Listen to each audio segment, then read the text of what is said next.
हाँ जी, कैसे हैं आप सारे। आपको सोचा धन्यवाद कर दूं आपको मैं, आप मेरा इतना साथ देते हैं ना, आप मुझसे इतना प्रेम करते हैं। 100 मिलियन से ज़्यादा का व्यूअरशिप, 2.5 मिलियन से ज़्यादा का सब्सक्रिप्शन।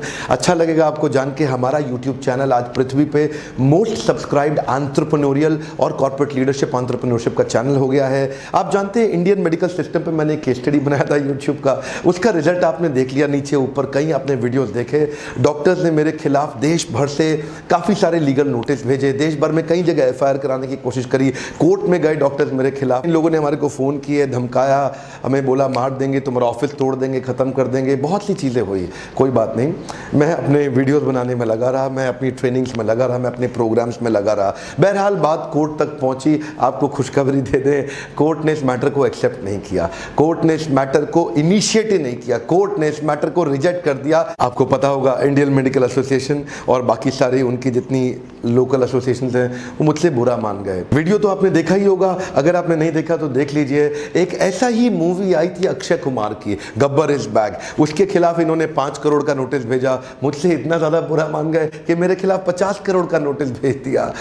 उनको लगा कि शायद डॉक्टर विवेक बिंद्रा का इम्पैक्ट इतना बढ़ गया है, अक्षय कुमार से भी ज़्यादा हो गया 10 गुना, तो 50 करोड़ का नोटिस भेजा। देखिए सर, मैं आपको एक रिक्वेस्ट करना चाहता हूँ, आप क्यों मुझसे नाराज़ हो रहे हैं? मैं तो एक अफोर्डेबल हेल्थ केयर के ऊपर आवाज़ उठाई थी। डॉक्टर्स से कौन परेशान है? कोई, मैं डॉक्टर्स के खिलाफ नहीं हूं। मैंने तो डॉक्टर गोविंदप्पा वेंकट स्वामी, अरविंद आई केयर, उनकी तारीफ करी, टाटा मेमोरियल हॉस्पिटल की तारीफ करी, पद्मश्री डॉक्टर देवी शेट्टी की तारीफ करी। इनफैक्ट आप देखिए दिल्ली में महाराजा अग्रसेन हॉस्पिटल है, कितने गरीबों का इलाज करवाता है, बहुत गरीबों का इलाज करता है। इनफैक्ट इस वीडियो के बाद तो बहुत सारे डॉक्टर्स हमारे लीडरशिप फनल में आए, वो आकर के हमारे प्रोग्राम्स को अटेंड करते हैं और मानते हैं कि मैं डॉक्टर्स के खिलाफ नहीं हूं, मैं मैल प्रैक्टिस के खिलाफ हूं और अननेसेसरी ओवर चार्जिंग के खिलाफ हूं।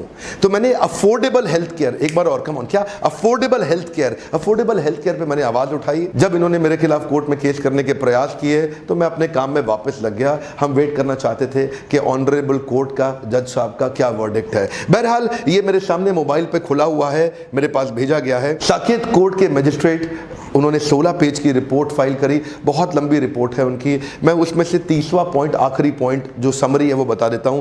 Considering the law and facts discussed above, I find no sufficient ground to proceed the present complaint and the same is dismissed under section 203 of CRPC. File be consigned to record room for due compliance. Honorable court ने पूरा case ही dismiss कर दिया। In fact case शुरू ही नहीं हुआ। और वो जो 50 करोड़ का इन्होंने डिफेमेशन भेजा, मैंने उसका रिप्लाई दिया, वहां भी केस शुरू नहीं हुआ। जज साहब ने एक रामायण का प्रसंग भी लिखा, हमें बहुत अच्छा लगा, सम्मान करते हैं उनका। उन्होंने लिखा कि आप कहते हैं ये नोबल प्रोफेशन है। उन्होंने क्या लिखा, रावण भी बहुत लर्नेड स्कॉलर था, रावण ने भी बहुत पढ़ाई करी, बहुत विद्वान था, लेकिन ये रावण नहीं डिसाइड करेगा कि उसका प्रोफेशन नोबल था कि नहीं था, उसकी रेपुटेशन जनता डिसाइड करती है। इनफैक्ट बस आप सबको बताना चाहता था कि आपके प्रेम के कारण, कृष्ण का आशीर्वाद और भगवत गीता की शक्ति, हमारे खिलाफ कोई केस टिक ही नहीं सका, कोर्ट में मामला टिकता ही नहीं था, हम पहले ही जानते थे। वीडियो के अंदर जो भी हमने बोला उसके सारे प्रूफ्स, उसके सारे फैक्ट्स, उसकी फिगर, उसके डेटा हमारे पास मौजूद हैं। जो हमने बोला वो सब कुछ सच था। हाँ, बस ये है कि मेरी टोन शायद थोड़ी कड़वी थी, जिसके कारण डॉक्टर लोग बुरा मान गए। मैं क्षमा चाहता हूँ अगर आपको मेरी बात से बुरा लगा। मैं क्षमा तो एक्चुअली पहले भी मांग सकता था, पर ये जो आपने 50 करोड़ की डिमांड रख दी थी ना मुझसे, इसलिए मैंने सोचा आप क्षमा नहीं मांगते हैं, पहले कोर्ट को डिसाइड करने देते हैं। कोर्ट ने डिसाइड कर दिया, केस टिकता ही नहीं, रिजेक्ट हो गया, इनका केस खत्म हो गया, समाप्त हो गया। अब मैं वापस आके सारे डॉक्टर्स को बोलता हूँ, सबसे प्रेम पूर्वक, आप इतनी मेहनत करते हैं, इतनी सेवा करते हैं, मेरा मुद्दा अफोर्डेबल हेल्थ केयर का है। मेरा मुद्दा ये है कि एक पेशेंट से ज़्यादा पैसा लेने के बजाय 100 पेशेंट के लिए ऐसी सर्विस क्रिएट कर दें जिससे हमारी कॉस्ट पर पेशेंट घट जाए और जिसके कारण प्रॉफिटेबिलिटी और स्केलेबिलिटी अपने आप आ जाए। देखिए मेरा कहना इतना ही तो है कि डॉक्टर गोविंदप्पा वेंकट स्वामी, अरविंद आई केयर के, जिन्होंने $2000 का इलाज, जो आंखों का ऑपरेशन यूएस में होता है, उसको $10-20 पे ले आए, उसकी कॉस्ट को घटा के, क्योंकि उन्होंने स्केल अप कर दिया सारे मेथड को। इतने सारी गरीब जनता है, अगर सबके लिए हम सर्विस कर सकें तो स्केलेबिलिटी आ जाती है। एक और डॉक्टर हैं, डॉक्टर बंसल, ये जो फरीदाबाद में मेट्रो हॉस्पिटल है, अभी क्या किया, 103 साल के एक स्वामी सज्जन सन्यासी पुरुष, जिनका उन्होंने हिप रिप्लेसमेंट किया, 103 साल के, और वो भी क्या किया, फ्री ऑफ कॉस्ट। अब इनके पास भी मैं कई बार अपने पेशेंट रेफर करता हूँ, ये लोग जाते हैं। लंदन में एक पेशेंट थे जो हर डॉक्टर बोल रहा था कि इनका ओपन हार्ट होगा, बाईपास होगा, ओपन हार्ट होगा, बाईपास होगा। अब वो इतने सीनियर पेशेंट, इतने ओवर एजेड पेशेंट जो लंदन में थे, उनके पास वहाँ पे फ्री में इलाज करने की सुविधा थी, लेकिन वो इनके पास वापस आए, डॉक्टर बंसल के पास इंडिया में, और इन्होंने कहा आपको ओपन हार्ट सर्जरी, बाईपास की कोई ज़रूरत नहीं, स्टंट डालूंगा, काम हो जाएगा। सफलतापूर्वक काम भी हो गया। अच्छे डॉक्टर्स बहुत सारे हैं, हम चाहते हैं उनके के प्रति आपका विश्वास बने। लेकिन मैं अफोर्डेबल हेल्थ केयर के लिए आवाज उठाई थी। एक्चुअली आप बुरा क्यों मान रहे हैं? आप डॉक्टर देवी शेट्टी के इंटरव्यूज उठाइए, मैंने खुद पढ़े अपनी आंखों से, मैंने खुद देखा उनके इंटरव्यूज में, सुना है कि जो 10 साल पहले, 15 साल पहले, 20 साल पहले जो हार्ट ऑपरेशन की कॉस्ट होती थी, वो आज भी वही कॉस्ट मेंटेन करने की कोशिश कर रहे हैं, जबकि इन्फ्लेशन बहुत बढ़ चुका है। पूछा उनसे आप कैसे कर लेते हैं? बोला स्केल अप कर दिया। बोला ज्यादा ऑपरेशंस करते हैं, कॉस्ट पर ऑपरेशन घटाने के लिए हमने बहुत मेहनत करी, हमने दवाइयों वालों के साथ नेगोशिएट किया, बहुत सारे प्रोसेसेस को हमने ऐसा बिल्ड किया जिससे कॉस्ट पर ऑपरेशन घट गया। ठीक है, आप डॉक्टर्स हैं, ठीक बात है, लेकिन आपकी रेपुटेशन जनता डिसाइड करेगी। एक्चुअली ये वीडियो मैंने वायरल नहीं किया, ये वीडियो जनता ने वायरल किया था। अगर देश की जनता को बात छू गई तो उन्होंने उस वीडियो को सब जगह फैला दिया, शेयर किया, इसीलिए आप लोग को तकलीफ आई। और हाँ, मैं समराइज करना चाहूंगा, आपने मुझसे बोला था, आपने हमारे ऑफिस में फोन किए सब डॉक्टर्स ने कि भाई माफी मांगनी पड़ेगी, डॉक्टर विवेक बिंद्रा को माफी मांगनी पड़ेगी, नहीं तो 50 करोड़ रुपए देने पड़ जाएंगे जाके कोर्ट में, उसे कोर्ट तक घसीटेंगे, उसको खत्म कर देंगे, बर्बाद कर देंगे, उसको माफी मांगनी पड़ेगी, बोलो उसे माफी मांगो। हाँ जी, कोई दिक्कत नहीं है, माफी मांग लेते हैं, बड़े प्रेम पूर्वक माफी मांग लेते हैं। आपको हमारी बात बुरी लगी, देखिए, पर एक बात कहना चाहूंगा, अगर आप बढ़िया डॉक्टर हैं तो आपको मेरी बात बुरी लगी नहीं सकती, क्योंकि आप तो मेरे पार्टनर हैं और आप मेरे साथ ही मेहनत कर रहे हैं इस मिशन में। अगर आप ईमानदार डॉक्टर हैं ना, तो फिर तो आपको बुरा लगेगा ही नहीं, आपको बुरा मानने की जरूरत ही नहीं, क्योंकि आप ईमानदार हैं और मैंने आपके खिलाफ तो कुछ बोला ही नहीं। लेकिन अगर आप बेईमान डॉक्टर हैं तो फिर आपके पास बुरा मानने का अधिकार ही नहीं, फिर आप किस बात के लिए बुरा मान रहे हैं? Are you getting my point? लेकिन एक बात है, सारे मेहनत करने वाले सिंसियर उन डॉक्टर्स का जो पेशेंट के लिए बहुत मेहनत करते हैं, उन डॉक्टर्स का जो पेशेंट का खून, मल, मूत्र, उनकी हड्डियां, उनका क्या क्या साफ करते हैं, उन डॉक्टर्स का जो रात को 2-2 बजे तक बैठ के हॉस्पिटल में काम करते हैं, उन डॉक्टर्स के लिए जो रात को 2 बजे भी फोन उठाते हैं और पेशेंट के लिए अवेलेबल रहते हैं, उन सबको मैं बधाई देता हूं, धन्यवाद करता हूं। और मैं चाहता हूं देश की जनता का कि ऐसे डॉक्टर्स का और सम्मान बढ़ना चाहिए। और बाकी डॉक्टर्स जो उसको प्रैक्टिस नहीं करते, उनसे सिंपल रिक्वेस्ट है, स्केलेबल मॉडल को समझिए, आपकी प्रॉफिटेबिलिटी अपने आप आ जाएगी। और हाँ, बाकी सारी जनता से देश की मैं पूछना चाहता हूं, क्या ऐसे मुद्दों पे डॉक्टर विवेक बिंद्रा को आवाज उठानी चाहिए? मुझे आज आपका फीडबैक चाहिए, क्या अपना फीडबैक देना चाहेंगे? मुझे आपका फीडबैक चाहिए, क्या ऐसे मुद्दों पे डॉक्टर विवेक बिंद्रा को और आवाज उठानी चाहिए? और वैसे रिक्वेस्ट करूंगा, इस वीडियो को तो जरूर लाइक करिएगा, जितने ज्यादा लाइक करेंगे मुझे पता लगेगा उतने ज्यादा लोग मेरे साथ खड़े हैं, मेरे साथ रहने के लिए, हमारे साथ हमारा उत्साह बढ़ाने के लिए और इस जीत में हमारे साथ शामिल होने के लिए प्रेम पूर्वक आप सबका हर बार की तरह बहुत बहुत धन्यवाद।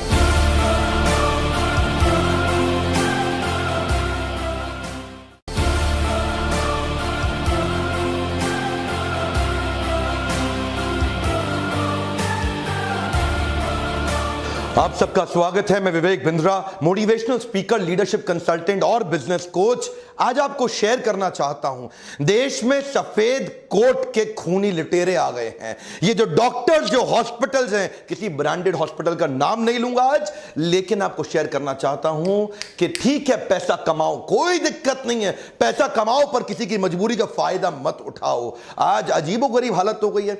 मैं बेसिक फंडामेंटल बात करना चाहता हूं, मैं बिजनेस कोच हूं, बात बिजनेस की करूंगा। हमारे देश के डॉक्टर को पैसा कमाने का अधिकार है, लेकिन इनको ना पैसा कमाना आता नहीं है। इनको ये नहीं पता कि बिजनेस वॉल्यूम बढ़ा के, स्केलेबल मॉडल बिल्ड करके बहुत पैसा आराम से, जिम्मेदारी के साथ, एथिकली कमाया जा सकता है। इनको क्या है, इनको तो पैथोलॉजिकल लैब से भी पैसा चाहिए, इनको तो एम्बुलेंस से रेफरेंस का पेशेंट, उससे भी पैसा चाहिए।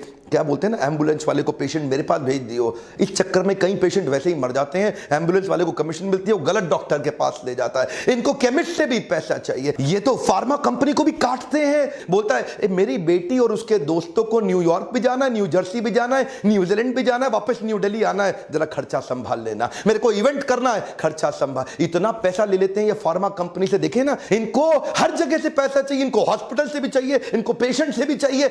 ये मैं मानता हूं पैसा कमाओ, लेकिन पैसा कमाओ पर मजबूरी का फायदा मत उठाओ। वो फार्मा कंपनी सारा खर्चा उसी आपकी दवाई में ऐड कर देती है और बाद में आप लुटते रहते हो। बड़ा स्कैंडल है ये, अजीबोगरीब स्कैंडल है। मैं बताना चाहता हूं, बिना स्कैंडल के भी आप पैसा कमा सकते हो। हमारे लीडरशिप फॉरम में कई डॉक्टर्स आते हैं, हम उनके साथ स्केलेबल बिजनेस मेथड्स डिस्कस करते हैं। बहुत पॉसिबल ऑलरेडी तरीके हैं देश में और कई लोग कर भी रहे हैं। अब बेचारा पैथ लैब वाला सोचता है कि बढ़िया लैब, बढ़िया टेस्ट आपको करके दूं, अच्छी टेक्नोलॉजी ले आऊं, पर डॉक्टर को क्या चाहिए? उसको तो चाहिए, अच्छा पैथ लैब के पास पेशेंट आता नहीं है, तो उनको वो सोचते हैं यार पेशेंट क्यों नहीं आ रहा तब उन्हें पता चला डॉक्टर के पास जाओ, वो भेजेगा। अब वो डॉक्टर के पास जाते हैं, पेशेंट भेज यार, पेशेंट भेज, मुझको क्या मिलेगा?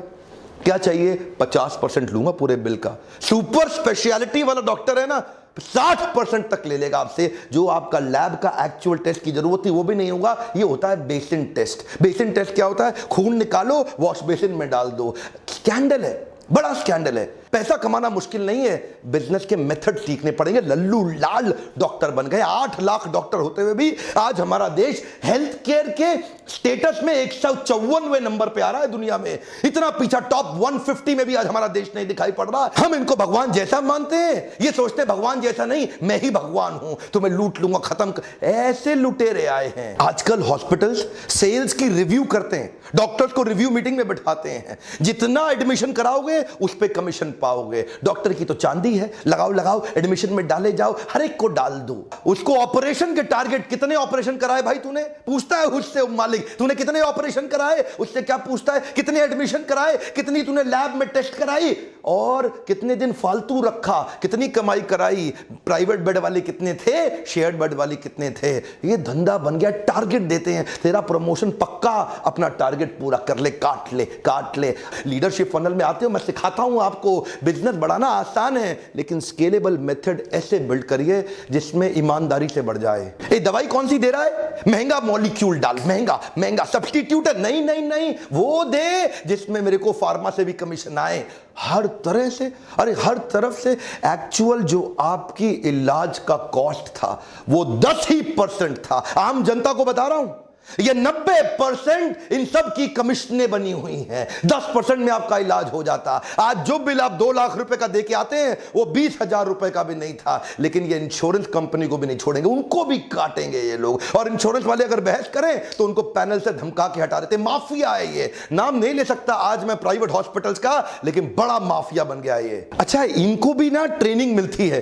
इनकी ट्रेनिंग क्या है? डॉक्टर्स को थोड़ा पेशेंट को डरा दो, पहले जबरदस्ती मत करो, थोड़ा पहले पेशेंट को डरा दो। एक बार डरा दो, फिर देगा आपको पैसा। उसको जिंदगी, रिश्ते, अपने माता पिता, प्यारे, जो मर्जी ले लो, जबरदस्ती मत बोलो। पहले थोड़ा डराओ पेशेंट को, हल्का सा धमकाओ पेशेंट को कि तू बड़ा नुकसान होने। वो अच्छा डॉक्टर साहब, जो कहते हो कर लो डॉक्टर साहब। आज ये एक झटके में जिंदगी भर की सेविंग भी खा जाते हैं आपकी। शर्म नहीं आती इनको। आपको पता है 2010 से पहले हमारे देश में एक गर्भवती मां के केवल 8.5% गर्भवती माओं के सिजेरियन हो रहे थे। आज तो क्या कहते हैं, रिस्क है जी, बड़ा रिस्क है। एक्चुअली सिजेरियन की प्रैक्टिस आई थी कि जब लाइफ एंड डेथ का मामला हो जाए तब करना है।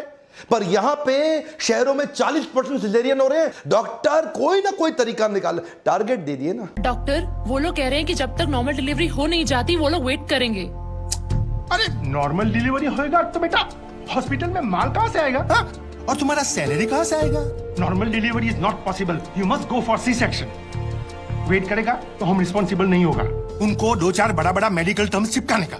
ये प्राइवेट हॉस्पिटल, जो ब्रांडेड हॉस्पिटल, टारगेट दिए हुए हैं। कितने सिजेरियन, तेरे कितने, बोला मेरे इतने, तेरे कितने। ये परफॉर्मर निकला है, हा, इसको प्रमोट करो। धंधा बदल गया है, कॉर्पोरेट बना दिया इन्होंने आज। वो फेमस केस देखते हैं ना आप, किसी को उल्टी आ जाती है, 15 रुपए के ORS से काम चल जाता। पर ये क्या करेगा, तेरा अपेंडिक्स फट गया है, तेरा तो अपेंडिक्स फट गया है, अब क्या होगा? कुछ नहीं, छोटा सा ऑपरेशन है, बस 1.5 लाख रुपए का बिल, एक चीरा लगाया और चीरा बंद किया, हो गया, खत्म काम। एक्चुअली मैं केवल नेगेटिव बात नहीं करूंगा। देवी प्रसाद शेट्टी के बारे में पूरा देश जानता है। पद्मश्री के बाद पद्म भूषण भी मिला इनको। 23 अस्पताल बना दिए इन्होंने, 7 हार्ट सेंटर्स भी तैयार किए। ये इकोनॉमीज ऑफ स्केल पे काम करते हैं, करके दिखा रहे हैं। पॉजिटिव केस स्टडी है, ये इकोनॉमीज ऑफ स्केल पे काम करते हैं। ये क्या कहते हैं? ये कहते हैं हेनरी फोर्ड। उन्होंने पहली बार असेंबली लाइन बनाई गाड़ी की। एक जगह पे खड़े होने की जगह असेंबली लाइन में आदमी आगे, गाड़ी आगे बढ़ती रहती है। हर आदमी, ऑपरेटर, वर्कर अपना अपना चीज ऐड करता जाता है। कोई दरवाजा फिट करता है, कोई शीशा फिट करता है, कोई टायर फिट करता है, कोई मडगार्ड, सब अपना अपना काम कर रहे हैं ना। इन्होंने ऐसा ही किया। इन्होंने कहा कि पहली बार असेंबली लाइन बना देंगे ओपन हार्ट सर्जरी के अंदर। अलग अलग डॉक्टर्स को अलग तेजी से, हाईएस्ट स्पीड पर, रिकॉर्ड तोड़ तरीके से ये स्पीड से ऑपरेशन करते हैं। बोला ज्यादा ऑपरेशन कर दो, कॉस्ट कम आ जाएगी। क्यों पेशेंट को लूटते हो? प्रॉफिट तो वैसे भी कमा लेंगे। 250 करोड़ रुपए इन्होंने पिछले 3 साल में कमाए। $1 बिलियन का वैल्यूएशन हुआ इनके IPO में। कोई भी मेडिकल हिस्ट्री के अंदर हमारे देश में इतने बड़े ऑपरेशन, अरे कमाल हो गया भाई। इतनी स्पीड से कर रहे हैं, क्या नोट नहीं छाप रहे हैं।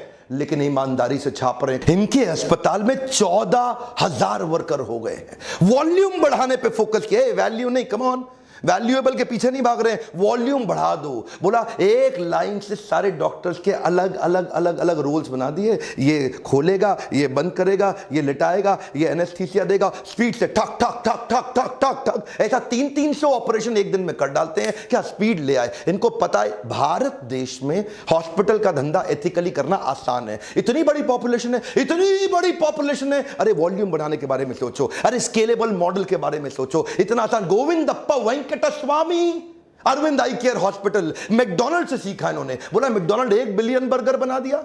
Our country is the capital of blind in the world. सबसे ज्यादा अंधे लोग हमारे देश में हैं। इन्होंने सस्ते ऑपरेशन, जो $2,000 का ऑपरेशन अमेरिका में हो रहा है, बोला वॉल्यूम बढ़ाओ, $10 में कर देंगे। जहां बाकी डॉक्टर्स अपने पेशेंट्स के घर बार, पैसा, सोना, जमीन सब लूट लेते हैं, ये गोविंदप्पा वेंकट स्वामी ने अपने घर, जमीन और ज्वेलरी को गिरवी रख के अरविंद आई केयर चालू किया है ना। आपके सामने एग्जांपल्स हैं, टाटा मेमोरियल हॉस्पिटल, ये भी तो एग्जांपल है अपने सामने। ये लोग क्या करते हैं, ये 2 सेक्शन में डिवाइड कर देते हैं। एक सेक्शन बहुत बड़ा रखते हैं ऑर्डिनरी केयर का, जो जनरल केयर है, जिसमें सबको सर्विस देते हैं लगभग फ्री में, और दूसरी तरफ थोड़ा सा प्रीमियम सेक्शन रखते हैं, लोगों से जिनके पास पैसा है उनसे चार्ज करो और बाकियों की फ्री सेवा। टाटा मेमोरियल हॉस्पिटल ने कमाल कर दिया। जो कैंसर की दवाई 1 लाख रुपए महीने की थी, टाटा मेमोरियल हॉस्पिटल ने वॉल्यूम बढ़ाने के चक्कर में उसकी तैयारी कर रहा है कि 1,000 रुपए महीने में, 1 लाख की कॉस्ट, 1,000 रुपए महीना। संभव है, संभव है, सब कर सकते हैं, आप भी कर सकते हैं। इसीलिए मैं कह रहा हूं कि बिजनेस करना आसान है, लेकिन लोगों को समझ नहीं आता। ये लल्लू लाल सिंड्रोम है, एक बार में काट लो। मेरा आपको आज छोटा सा रिक्वेस्ट है, इस वीडियो को डाउनलोड करके 8 लाख डॉक्टर जो हमारे देश में है, हर एक तक पहुंचाइए, देश के हेल्थ मिनिस्टर तक पहुंचाइए, आवाज बुलंद करिए। अगर आप आवाज नहीं उठाएंगे आज मेरे साथ, तो कल को आप भी विक्टिम बनेंगे, आपको भी लूटा जाएगा। सब्सक्राइब करिए ताकि ऐसे वीडियोस आपके पास सबसे पहले पहुंच सके। मेरे साथ जुड़े रहने के लिए, ऐसे वीडियो देखने के लिए आप सबका बहुत बहुत धन्यवाद।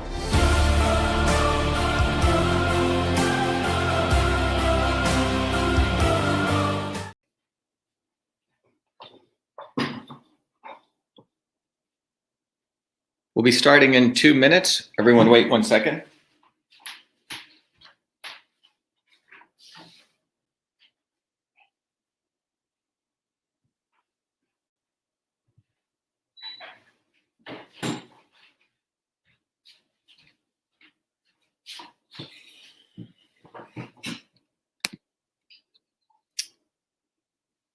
All right. Hello, everyone. Michelle, can you get me the iPad, please? Because I have it right here.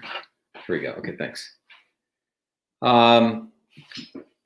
Good evening, good afternoon, everyone. We're going to start a very quick video today on hydroxychloroquine. It's been in the news again. I did a video on this earlier, but I thought I'd do a little more detailed one today, really just focusing in on that and its advantages and its benefits. So we're just going to let other people join in. I'm going to start up. Hey, Michelle, can you do this for me? Sure. Yeah. Because I'm going to run out of battery pretty soon, but it's going to be a short video if you can help out. Okay. But I only have 5%. I'll get it. Okay. Just let me. Okay, I'm starting here on Instagram. All right. So who do we have joining here? We have North Carolina, Canada, Alberta, Pennsylvania. Oh, someone remembers me when I came to India, gave a talk on innovation. It's great to hear from you. I will need your help when because it says only about 5%. So, all right, we'll wait. So, before we start, to everyone joining in, everyone knows that I'm running for United States Senate in Massachusetts. You know, we have actually 2 elections here. You have to have a primary election, and then you have the general election. The primary election is in September 1st, and that'll occur all over Massachusetts. And we have the general election. Just briefly, in case people want to understand what we're doing and part of why we're running, one of the key reasons that I'm running is because I believe that we need to move beyond left or right, beyond Republican or Democrat, beyond pro or anti. I think we need to all start taking what I call a systems approach when you take a systems approach, which means you really try to understand the interconnections among things, there's principles of systems thinking. And when you take a systems approach, you can really start identifying what the real problems are and the real solutions. The unfortunate thing is the medical doctors do not learn this approach when they go to medical school. They study things as parts. Engineers understand this approach. Plumbers understand this approach. Electricians understand this approach. Landscapers understand this approach. People who build business and entrepreneurs understand this because we have to manage multiple things. A mother understands this approach. Anyone who has to take care of their house understands is that it's not any one thing, it's the interconnections of things. So one of the things that we want to do as a part of our campaign is to really educate people on a systems approach to looking at the world, because from a systems approach, you can really start identifying the truth, and you can make sure that you don't get bamboozled. So if people go to our the website shivaforsenate.com, you have the opportunity to really to essentially have an opportunity to take a journey through systems, because when you support the campaign in whatever way you can, there's a really cool book that I am giving to people called System and Revolution. And System and Revolution, you can read it in about 2 or 3 hours.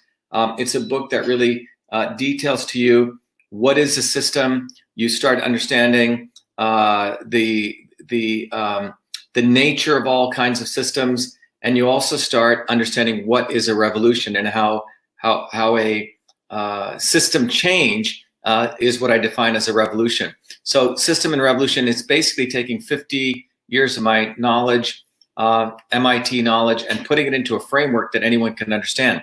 And it also comes with an accompanying tool called Your Body, Your System, which everyone should also take advantage of, because Your Body, Your System takes the ideas of systems science and then applies it to your own body, and to understand it as a system, where you can understand that everything in the universe has a set point or a natural system state where it likes to be. In this case, you answer a set of questions, you can find your body's set point, your body system state denoted by that red circle. And everyone has a red dot in a different location. The black dot denotes the deviation from you, which means you're not behaving how your system wants to behave. And then you can figure out how the right inputs can bring you back to you. But anyway, the point being that if you take a systems approach to understanding the body, you have a unique opportunity to use those principles to frankly understand anything in nature. And most of my life, separate from running for Senate, I'm a scientist. And as people know, I run a company called Cytosolve.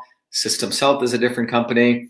And we really try to teach people how the body is a system and to use those principles to actually understand the nature of all systems. So if you look at the immune system, which we've talked about, and there's many lectures I have on truthfreedomandhealth.com, you can go look at it. But the immune system is composed of many subsystems. And one of the aspects of the immune system is to be able to deal with when a virus comes or a pathogen comes, to make sure that the immune system reacts properly to that and reacts in such a way that it knows how to handle that virus in a very well orchestrated way, without the system essentially over reacting and being able to properly handle that virus attack on the body. So what we're going to walk through is, first of all, I did it earlier today, but I'm going to walk you through, first of all, what is the pathogenesis of a virus, particularly the COVID-19 coming in, the 4-step process that a virus goes through, where it's using your cellular machinery to seize control and replicate itself. And then we're going to talk about how hydroxychloroquine, everyone knows the president has come out and said that he's taking it. So part of the lecture here is to review some concept, but to summarize, what are the benefits of hydroxychloroquine? And then what are some of the risks about it? And then also hydroxychloroquine should be taken with zinc. And I'll also talk about that. That's right, yourbodyoursystem.com. Those people are outside of the United States, just to make sure you can't donate to a federal campaign. If you're interested in Your Body, Your System, go directly to yourbodyoursystem.com and you can get it right there. And by the way, if you can't afford the $25, we're offering scholarships We want to make it accessible to anyone. Here in Worcester, it's great. We have people in Massachusetts. By the way, anyone out there who knows people in Massachusetts, please let them know that I'm running for Senate and that they should vote for our campaign. People can go right to the website and also volunteer. If you're outside of Massachusetts, you can volunteer. You can volunteer inside Massachusetts. But fundamentally, our campaign is all about truth, freedom, and health. So let me go over here and we can start looking at, I want to first of all educate you on what happens when a virus comes into your body. And this is from this is not my diagram, so to give credit, this is from a site called Chemistry Views. And it's a nice diagram, but it shows the 4-part process that happens when a virus comes into your cell and tries to take it over. As I mentioned earlier, a virus is like a thief. Think about the thief coming into your home, stealing your home, getting into your home, and then using your own. Let's say you have you happen to have an interesting Xerox machine in your home that can replicate humans. So the thief comes in, throws himself on your Xerox machine, and replicates multiple copies of the thief, and then leaves to go infect and essentially steal other homes. Okay, that's what a virus tries to do. A virus tries to come into your cell, use your cell's machinery, its Xerox machine, to replicate itself, and then leaves and then goes and replicates itself over and over again. So one of the parts here is that you want to keep the viral load down. At any point, you know, we all have about 380 trillion viruses in us, about 60 trillion bacteria. The issue is, what is the load of any one of those viruses? You don't want to have the load go high. We probably all have pretty much all sorts of viruses. The issue is, what is the load of those viruses? If you can just hold that steady, Michelle. Thanks. So the goal is, if we can keep the viral load low, then, you know, your body's not constantly fighting something and compromising its immune system or distressing its immune system. So let's walk through this. I'm going to walk you through this in a very, very pedantic manner, which means in a very slow way, so everyone gets this. Because if you can get this, it's going to be very valuable for everyone to really educate others. And part of the goal here is learn, teach, and serve. You learn, you teach other people, and you serve. Someone asked, what about cannabis? I will be doing a whole lecture on cannabis. Cannabis, by the way, is not just cannabis. Cannabis includes both a THC and a whole bunch of CBDs, but we'll come back to that. But what you're seeing here is that here's a virus. The pink is a cell, one of your cells. The virus tries to get into your cell. That's the first part. It wants to get in. After it gets in, it replicates itself, replicates its DNA, or what's called specifically its RNA, its blueprint, and then it reassembles itself and it transports itself. It's really a 4-part process. Let's walk through this each carefully. The first part of it is a virus wants to enter. That's what it's doing right here. It lands on your cell's surface, what are called receptors, and it locks into those receptors, as you're noticing here. And this locking in of the spike proteins here literally lock into the receptor. In the case of the COVID-19, the receptor is what is known as the ACE2 receptor, like ACE, like we're playing cards, the ace of diamonds, it's the ACE2 receptor. So what it does is it locks in here, and in order to do this process, there's a chemical process called glycosylation. You don't need to know what that means, but fundamentally, the virus lands into that receptor, and it needs to get glycosylated, and from that glycosylation process, it's able to enter the cell, as you're seeing here. So it comes in, it interacts with the ACE2 receptor, glycosylates, and it enters into your cell, okay? That's step 1, okay? Step 2, if we go back here, after it's in, it now starts using your own ribosomes, the DNA machinery of your own cell, to replicate itself, okay? Or the chemical machinery of your cell, not the DNA machinery, but the ribosomal machinery to replicate itself. And to look at it a little bit closer, I'm just sort of zooming in on this diagram. See, inside the virus is the RNA. The RNA is the blueprint of replicating itself. So the thief here enters, and then he uses this blueprint on the ribosome. So you have a structure within your cell called a ribosome. And the ribosome is your cell's Xerox machine, to put it sort of in colloquial terms. So this little green piece here is the RNA, which was coiled inside that virus.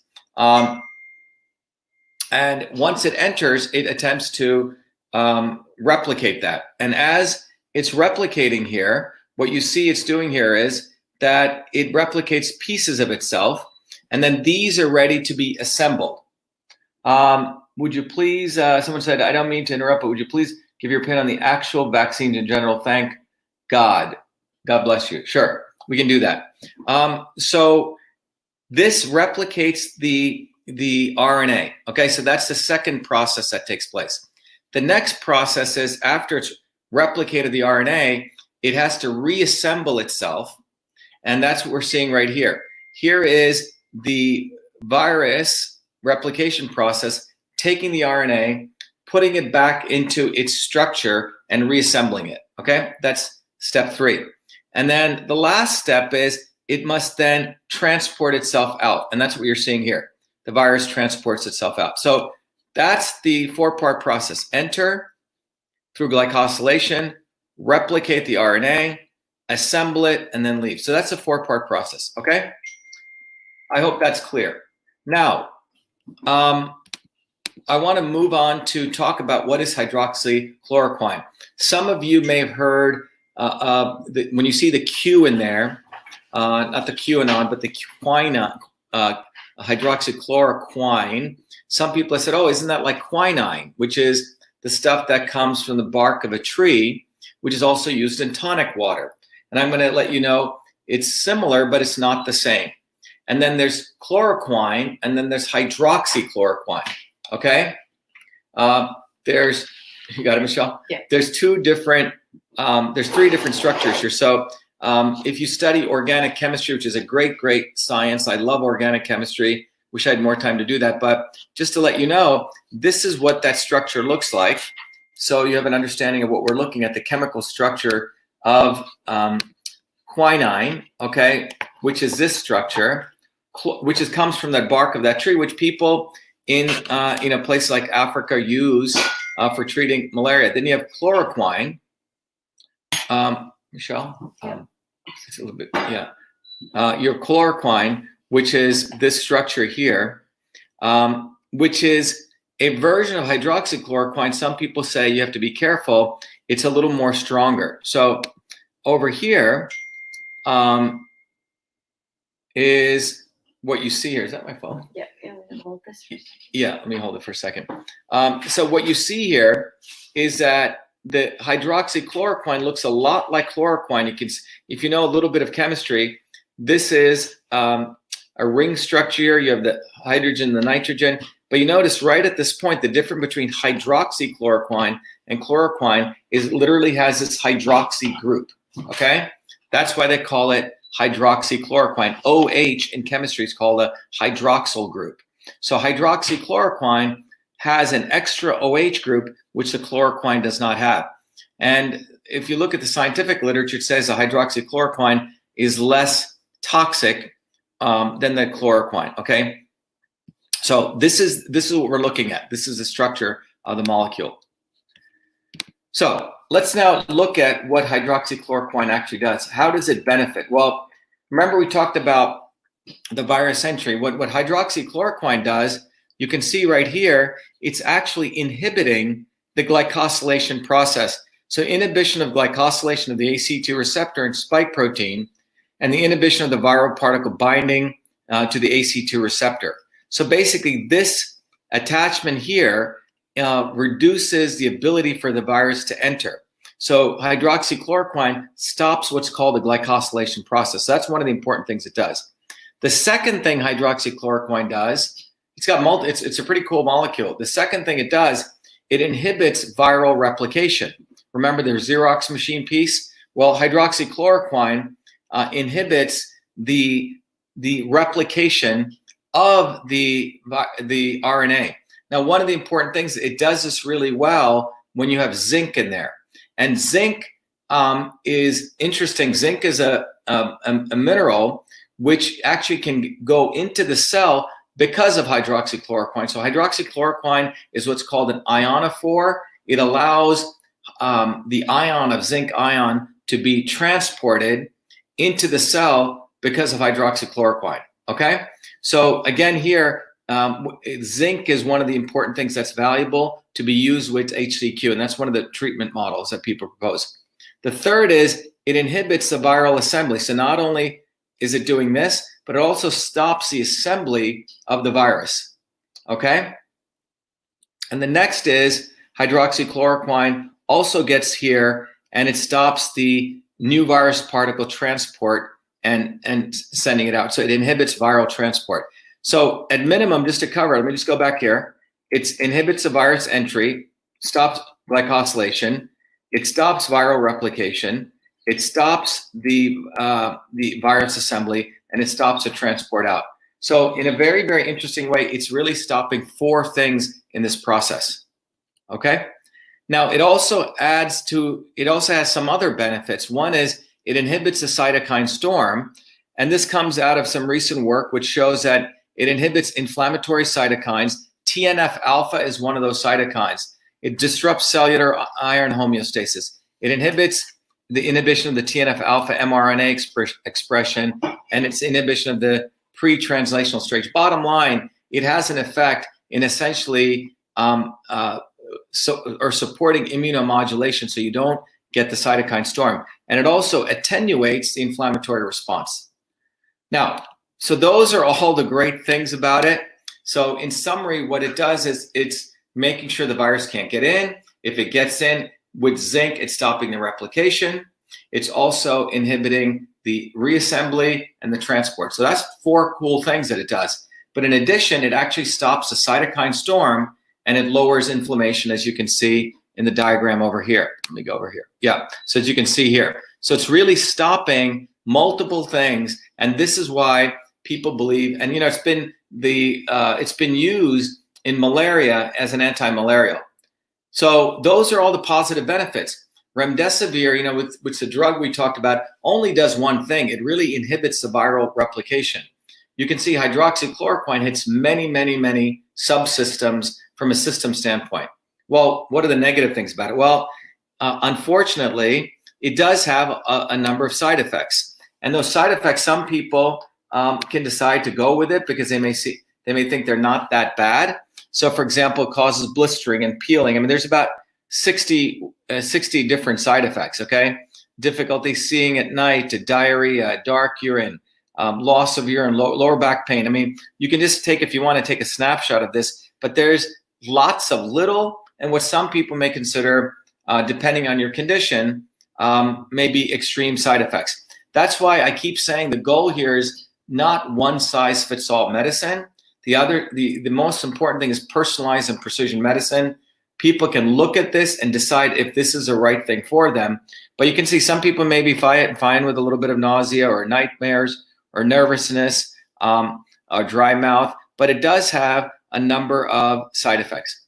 I also wanted to say that it's important in the HCQ treatment or the hydroxychloroquine to take it with zinc, because zinc inhibits, this is a piece of literature that's done about 10 years ago, zinc actually inhibits the RNA replication process, but hydroxychloroquine, one of the important things is it allows zinc to be transported along with it into the cell. So anyway, that's really the key takeaway. So hydroxychloroquine does have a number of side effects, but it has multiple ways in which it goes and inhibits the viral replication, modulates the cytokine storm, and lowers inflammation. So there you go. This is going to be a short one, but we can take some questions. Michelle, let me just, can you just look here if there's any question? Yeah, I can, it's okay. I can see it right there. Yeah.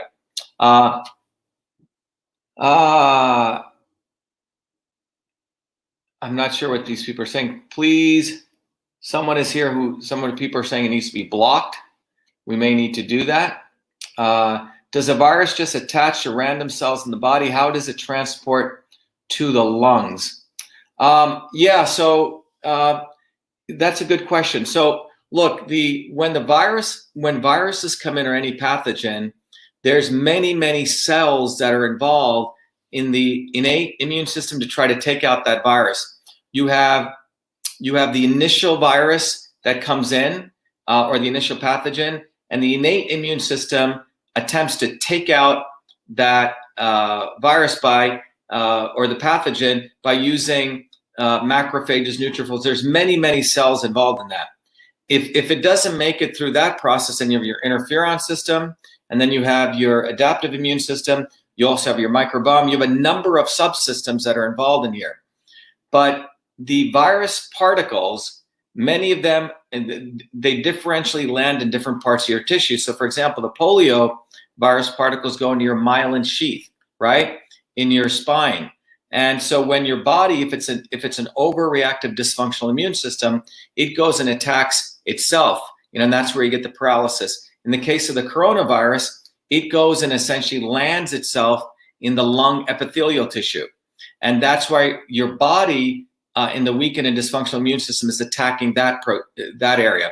If it's a Ebola, for example, the virus particles go land in your arterial endothelium, near your heart and your arteries. And that's why your own body attacks itself and you start bleeding from inside. I hope that answers that question. Drug interactions with chloroquine and where you can find it, linked to research. So you're asking chloroquine. Just want to make sure chloroquine is different than hydroxychloroquine. Just to review that, so we can go back here so people aren't confused. Chloroquine is a much more stronger form than hydroxychloroquine. Hydroxychloroquine is actually more easily accessible, but you can see in the structure, if you look at the chemical structure, everything looks the same except you have this hydroxyl group over here. Okay, I hope that's clear. Let me see what questions we have over here. We're getting questions. I'm looking at Instagram here. Yeah, zinc gets forced into the cell nicely with, let me go back here. That's right. Let me go back here. Yes, zinc, yeah, that's absolutely true. So zinc gets forced into the cell nicely with HQC. Yes, HCQ mean, hydroxychloroquine. Yep. What else do we have here? Masks. We're going to be doing a whole thing on masks tomorrow. I will give you my opinion from an engineering standpoint, why wearing those masks, how it affects your cavity and your nasal cavity, and then we'll talk about it from a very practical standpoint, if this actually even works.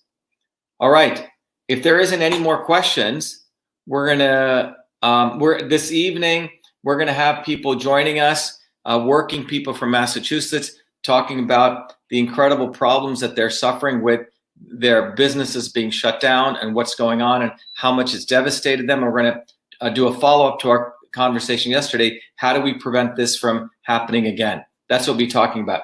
Where's a good place to start learning systems-based approach? Great question. Who is Lecky? He's asking that. Look, if you want to learn a systems-based approach, two things is I've created a whole institute called Systems Health, and maybe I'll go over there. Let me just stop here. If people want to start learning about a systems-based approach, I have an entire educational institute. We've trained thousands of people through this institute. So if you have the time, you can go there, learn more about Systems Health. Let me take you over there to it. And it's called Systems Health. And one of our goals here is to really create leaders to ignite a systems revolution for truth, freedom, and health. And we have a whole bunch of Systems Health courses. In fact, there's an educational program where you can learn the fundamentals of systems theory, modern systems biology. I think you guys can see this here. Yeah, here it is. And you can also learn about your body, your system. They're interconnected. Then we also have an educator program where you can yourself learn to become a systems teacher and trainer. So we've done this for probably about the last 10 years, and we want to make it accessible to more people. So that's where you can learn about systems health and systems thinking. Functional medicine, yep. Well, functional medicine in many ways does not understand systems theory, okay? It's typically sort of Rev 2.0 of modern medicine. It's a little bit better, but it's not based on an engineering systems approach to the body. Once recovered, does a virus leave the body? So here's a good question. Does a virus leave the body? Well, you will always have remnants of viruses within you. The issue is, did your body create a response and create a memory that if ever sees that virus again, it can handle it? And is your immune system boosted? So I want to really emphasize this to people. The goal is not, is a virus or the pathogen going to kill me? That's not, it's sort of the wrong question. The question is, do I have the infrastructure within me to protect myself as I'm facing all different kinds of germs? That's what the real issue is. Tonic water. Look, tonic water is very interesting. Quinine, which is in tonic water, there's quite a bit of literature showing that definitely it has anti-malarial effects, which means it has antiviral effects. And there's quite a bit of literature showing if you have a little bit of tonic water and you have it with zinc, you're essentially supporting your immune system. Definitely, there's enough literature out there to support that. Someone said I'm early today. Yes, I am. I'm not on Indian time, sorry. Does zinc work by itself? How well it enters a cell? Yeah, so this is a good question. If you notice, I don't have a bottle of zinc here, but if you go look at zinc, you will see that zinc is always connected to what's called a salt, zinc citrate, zinc aspartate, zinc picolinate, zinc orotate. So depending on what is bound to, it has higher bioavailability to enter the cell, okay? So you can read now, some people claim zinc orotate is one of the most highly bioavailable,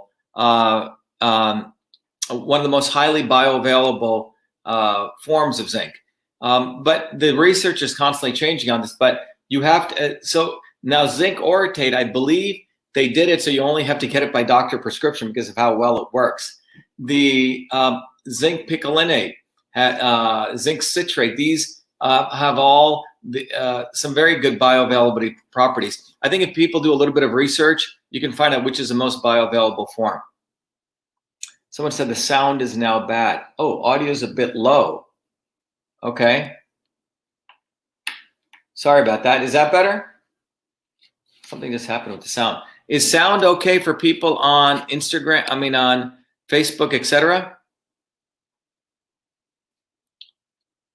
Something happened to the sound. What happened to the sound here? Did anything happen? We're not sure what happened. Sound is muted. Okay. Did you do something to the sound, Michelle? All right, well, yeah, is that better? Okay, just hold it up a little bit, Michelle. We're almost done anyway. Just hold it up. Get right there. Because I think it's, okay, good. Sorry about that, guys. All right, so anyway, we have a night event coming. We're going to have people coming in, different people talking. Anyone from Massachusetts or anyone out there who has a small business that has suffered and wants to talk about it, please email me at vashiva@vashiva.com. V as in Victor, A Shiva at vashiva.com. And we're going to give each person about 15, 20 minutes to talk about it because we really want to bring this out there. Okay? You may be covering up the mic, Michelle, so can you hold it up here? Okay. Okay, thanks. All right, so that's, and in closing again, everyone remember that I am running for United States Senate. Please go to shivaforsenate.com. Let all of your friends know, if you're outside of Massachusetts, that this is our campaign, that we have an important opportunity here to win truth, freedom, and health, and people should be supporting the campaign in whatever way they can. That's one thing people can do. Tell them to go to the website, pledge to vote for us, volunteer to support the campaign. And obviously, when you donate to our campaign, unlike other campaigns, we actually want to educate you. Go to shivaforsenate.com, get the ebook System and Revolution. You'll really understand the core principles of systems. Take advantage of your body, your system. If you're outside of the United States, you can literally go right to your body, your system. We made this also because you cannot donate to a federal campaign if you're outside of the United States. And you can go right here, take advantage of this tool. It really helps you figure out how the alchemy of foods and exercises affects your body. Do you sell Shiva hats? Yes, we do. Just literally go to the store. If it's not there, we'll be putting them up there. Or send me an email, vashiva@vashiva.com. If you want to see more stuff up there, we'll put it up there. Anyone in Massachusetts, please volunteer. Get your lawn signs and bumper stickers. You can pick them up anywhere. Anything? Pledge to vote. And pledge to vote. So anyone out there, please tell your friends to pledge to vote for us now. They can go right to Shiva for Senate. And if they go to the site, they can write along the side, it says, I vote for Shiva, and they can fill out our pledge form. And this means you're not voting for us, but you're pledging. You're saying, I'm on board with you, okay? So if you're outside of Massachusetts, tell your friends inside Massachusetts to pledge to vote for us. Tell them to support the campaign. And anyone out there inside Massachusetts or inside the United States, please support the campaign, volunteer, or get the ebook, Get System and Revolution. Someone asked about Shilajit, okay? So I can do a whole thing on Shilajit. Shilajit is a very interesting chemical that oozes out of rocks, or it's an earthen material, which has very, very interesting, it's a mineral. I've used it. It's good for cleansing, lots of mineral nutrients, and we can do a whole talk on it. How many of you would like to see me do a whole thing on Shilajit? Anyone? We can do a whole thing on Shilajit. Okay? And we can do that. Mountain sweat. Yep, that's another way of saying it. Mountain sweat. All right. All right, everyone. This is Dr. Shiva Idure. Be the light. Get out there and live life. Let's get this country out of lockdown mode. Let's remember this. We should make sure this never, ever occurs again. Part of me doing these educational scientific lectures is to beef up your confidence that your immune system, once you understand the immune system, we can figure out how to boost it. Exactly. Let's do it. That's what we want to do. And this is not going to come top down anymore. We have to take responsibility for our health. There's a lot of great knowledge. The tool that I've created, Cytosolve, really helps us understand what's going on out there. So if you want me to do different analysis, let me know. Anyway, thank you very much. Be well. Goodbye, everyone on YouTube, Twitter, and Facebook. Thank you. Thank you, everyone. Be well. Human brain, wrote Mark Twain, is a wonderful organ which starts to function from the time you're born, only to stop when you stand before an intellectual audience to speak. And it's compounded by another problem. I'm told there are three most difficult things a man can attempt to do in life, I believe, which I don't know if Raju caught it. The first is trying to climb a fence which is leaning towards you. Straight fence, you can always. Vertical fence, you can climb. Second is trying to kiss a girl who is leaning away from you. And the third is trying to speak after brilliant speakers like Arun, Raju, and Madam Abba. Don't you think I am in a pitiable position standing here? Ladies and gentlemen, let me thank all of you for your love. Whatever awards you have given, they have only humbled me more, and they've increased my responsibility. I always believed that reputation is what the world thinks of you, but character is what you are.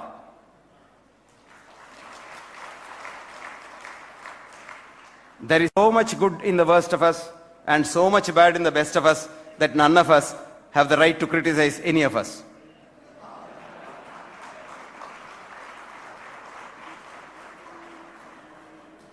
I must thank your governor. In fact, he didn't know me at all, and he called me and said, "You must come for my conference," which was a pleasant surprise. I felt happy. I didn't bargain for this kind of an audience and this kind of speakers preceding me. Anyway, here I am, and it's my duty, ladies and gentlemen, to listen to you, to talk to you this morning. And it's yours to listen to me. But let's have a contract, because we are teachers. We go by the calendar, not by the clock. If any one of you in the audience has finished his or her duty before I seem to have finished mine, raise a hand, my speech will stop. Because I always believed in what Thomas Jefferson once wrote. When he became the president of America, his uncle told him, "Thomas, you are a great speaker. But remember, as a president, you have to follow these three rules. Stand up, speak up, and shut up." Friends, Rotary is a great organization. As your international president's representative told you, you have made a difference in people's lives. I am very happy. Congratulations, Godspeed, and good luck for the future. Having listened to the 3 speeches preceding me, I was thinking of talking to you my mind from my heart. Are you prepared to listen to the other side of the coin? Okay. Now what is service? Let's contemplate about it. What is service? I'll give you an example of what Wordsworth wrote about service. Service, wrote Wordsworth. Service is like the daisy. The daisy with the shadow that it casts protects the lingering dewdrops from the piercing sun. Look at the morning. I don't know how many of you get up before the sun rises. If you went for a walk early morning, there's so much of dewdrops, beautiful tender dewdrops sitting on all places. And the sun comes up and destroys them, burns them out. But this little flower, daisy, what does it do? It doesn't join the Rotary Club or Lions Club, but it just does its duty of opening up in the morning. And what does it do in return? It just throws a shadow around, and that shadow for some time protects those lingering dewdrops. In economics, they call it as externality. You do something and something else happens. So what did the daisy do? Daisy just did its duty. Friends, today, man's greatest enemy is not polio or tuberculosis or AIDS, but man himself. I'm using the word man for the whole species. So women present here should not misunderstand me as a male chauvinistic pig. I'm using man for humankind because it's an easier word, saves some energy each time saying humankind or a man or a woman. So pardon me. Why has man become man's own enemy? Economists did wonderful studies to find out if man basically is hardwired to be compassionate. Is he altruistic? 2 economists did it. In 2002, they got the Nobel Prize. See, this is how the Nobel Prize goes. Vernon Smith and John Cannon. What did they do? They did experiments called, now everything is in experiments now. Everybody thinks science is a great thing, so let's do experiments. Economists also said, we'll do experiments, lab experiments. So they did lab experiments. They went to the stock market and tried an experiment called dictator experiment, ultimatum experiment. 2 experiments. I won't read the details because Raju hasn't given me enough time to go into the details. And with these experiments, they found out that man is truly altruisticus. They called him Homo altruisticus, hardwired to be kind, like all Rotarians. You know, you gave 375,000 American dollars to the Rotary Foundation. Godspeed, good luck. Very nice. So you're all altruistic. But there was in the same Department of Economics in Chicago University a different pedigree of an economist who has come from real bottom. You know, normally these professors of economy in American universities come from a pedigree of teachers, great people, rich people and all. Here was a lorry driver's son, a truck driver's son. His name was John List. John List, with great difficulty, was accepted at the University of Chicago after having taught economics in various other universities, though he had brilliant credentials to be professor of economics. But the higher pedigree people wouldn't touch him. You know, like our untouchability, which is there in America as well, but in a different kind, that's all. They don't call it the same name that we call. Now, John thought there is something amiss in this experiment. So he repeated the same dictator ultimatum experiments in real life. Instead of having this kind of an observed thing where everybody was watched as to what they do, he went to the real stock market and tried to see how the agents rip off the customers and how everybody is cheated day in and day out. So he came out with a beautiful paper, much more scientific than the paper of Vernon Smith and probably Cannon. And this was published in the most respectable journal. But poor John List never got the Nobel Prize. He didn't really come up to that. And what happened? He showed man is really, really Homo economicus. He wants to make money for himself. He doesn't want to share it with others. Of course, Arun is right. He quoted some other scriptures. I'll tell you the Isha Upanishads, which said, Isha vasam idam sarvam. Everything belongs to God. Yat kincha jagatyam jagat, even the dust particle belongs to God. But tena tyaktena bunjitaha, rejoice in giving, rejoice in giving. Magridam kasyasvidam dhanam, don't be avarice, greed, jealousy. These are not good things. All this is fine in philosophy. But when it comes to brass tacks, you say, okay, let it be there. Let me make a fast buck now. Now tell me one area where our efforts today in the 21st century, we're all enlightened. Most of us, we have so many organizations like this, Rotary, Lions, Inner Wheel, dining table or round table, square table, etc., etc. Millions of people have become good people. But the world, if anything, is becoming worse and worse and worse and worse. I don't know if you know the real thing behind. I suggest that you buy a beautiful book in addition to all your donations, which costs 500 rupees, and you can rotate it in the club. This book is called Super Freakonomics. What's the book's name? Super Freakonomics. One good economist, Stephen Levitt, and a good journalist, Stephen Dubner, wrote this book. They have written a book earlier called Freakonomics, but that's not as good. Super Freakonomics is very, very good, which will give you the real reason what is happening in the world. Now, Madam Abba, unfortunately, is not here, and Arun is here, and all of you said, our key thrust is polio eradication. Polio has disappeared, fine. But did you know these diseases have a different thing altogether? Disease doesn't go because of our treatment of our vaccination. Disease goes when the immune system of the human beings improves. Remember that? These are called dynamic diseases. They have a cycle. If a layman wants to know what a dynamic disease is, I don't recommend you go into the medical literature, because there's a jungle full of dead wood. There's occasional teak or rosewood, but to get there, you will be eaten by the tiger or bitten by a snake. So I suggest a good book for you, a layman's book, which is called Turning Point. Book is called Turning Point, written by a physicist who himself became altruistic. His name is Fritjof Capra. Fritjof Capra is teaching physics in the New York University. Now what happens, this whole thing inside, you think, oh, science is very great. Let me tell you a small, quick story. 1907, J.J. Thomson gets the Nobel Prize, who was the director of the Cavendish Institute of Physics in Cambridge. Nobel Prize for saying that electrons are particles. Fine, Nobel Prize. 1937, his own son, P.J. Thomson, gets the Nobel Prize 30 years later for saying that they are waves. Nobel Prize. 1932, Erwin Schrödinger says they are wavicles. They are neither waves nor particles. Nobel Prize. And 1925, who got the Nobel Prize in 1956, Werner Heisenberg said, you just don't know what an electron is. Because you just can't see it. How do I see Arun?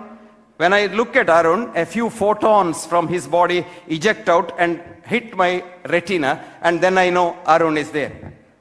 Now if one photon leaves an electron, the electron becomes non-electron. This is described in the scriptures thousands of years ago. What did it say? Asino vrajati duram, shayano jati sarvata. You have an electron which you can't see. And so beautifully said in the Gita, which is from the Upanishad, which says, Bahir antascha bhutanam. It is inside and outside of everything. Charam acharamevacha. It keeps moving. You're all, moving leptoquarks, but you look solid. It's Maya. Charam acharamevacha. It moves but looks non-move. Sukshmavatet avijnayam. So this is the beauty of it. It is so subtle that no vijnana can ever look at the electron. That's the beauty. Durastam. For those who don't know, they don't know. Cha, aniketa cha. It's very close if you know. Tat. That tat was mistaken for God, and we lost science. There's so much of science in the Vedic wisdom that the Westerners now are trying to investigate. You go to any Indian university, they read Einstein's book. Einstein was a clerk in the patent office in Bern. But you go to Germany, do you know what they read? They read the Indian scriptures. The present president of the Max Planck Institute in Munich, with the best physics institute in the world, Hans-Peter Dürr, a good friend of mine, has got all our scriptures and he quotes these things. Now he has realized E is equal to M. You and I are taught E is equal to MC squared, isn't it? No, E is equal to M. And he calls it as a duality. And he was telling me, what is my nomenclature of A duality? Look at those Indian seers. They called it thousands of years ago as Advaita. No duality at all. Fascinating, isn't it? Now I'll come to reality, my dear friends. Disease is directly proportionate to the virulence of the organism, but inversely proportionate to the resistance of the host. 1915, Theobald Smith was an American physician who had the audacity to say this, because up until then everybody believed in Robert Koch. Germ, disease, kill the germ, disease gone. No, disease has not gone nowhere. I won't tell you more about polio because it might hurt, because you don't want to know the truth. Truth is bitter. Truth is very bitter, and truth can influence only half a score of men in a century, said Aristotle, where falsehood and mystery will drag millions by the nose. I will tell you something. There is an Indian scientist called Pushpa Bhargava. Pushpa Bhargava is a respected Indian scientist who was the vice president of the Indian Knowledge Commission, right? Now he resigned from the commission because, I'll tell you why. Anyway, he wrote a beautiful paper for you people to read, which is called The Politics of Poliomyelitis. What's the paper? Politics of Poliomyelitis. It's available on Hindu, and if you want to know, it's the March 11th Hindu, 2000 something. I don't exactly remember the year. But if you go to Hindu's archives and push there, Pushpa Bhargava, friends, knowledge advances not by repeating known facts, but by refuting false dogmas, of which there are many in the world. Number one, even a textbook of medicine as recently as 2006, the British National Formulary has this sentence in it. Number one, do not give live oral polio vaccine to malnourished children. Number two, if you want to give it, first improve their nourishment, and when they have enough nourishment, then only give it. Number three, space it by more than 1 month, because repeated doses quickly will damage the system. And number five, it's only in India that the 31st dose is being given the other day. And the argument is all children don't come every time, so we'll give it. Those who have come, they have taken 31 doses.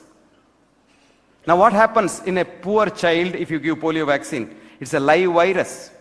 So if the virus goes in and your whole immune system's head office is in the gut, from your mouth to the anus. And we need germs there. Do you know how many germs you got between your mouth and anus? You'll be shocked. 10 to the power 13, 100,000 billion germs you have got there. If they're not there, you're not alive. We have a symbiosis with them. And this virus goes there in a child which has no immune system at all. The virus mutates. It becomes a powerful P3 virus, P1 virus, the deadliest virus, and comes out in the shit. And mind you, we don't have toilets in our villages.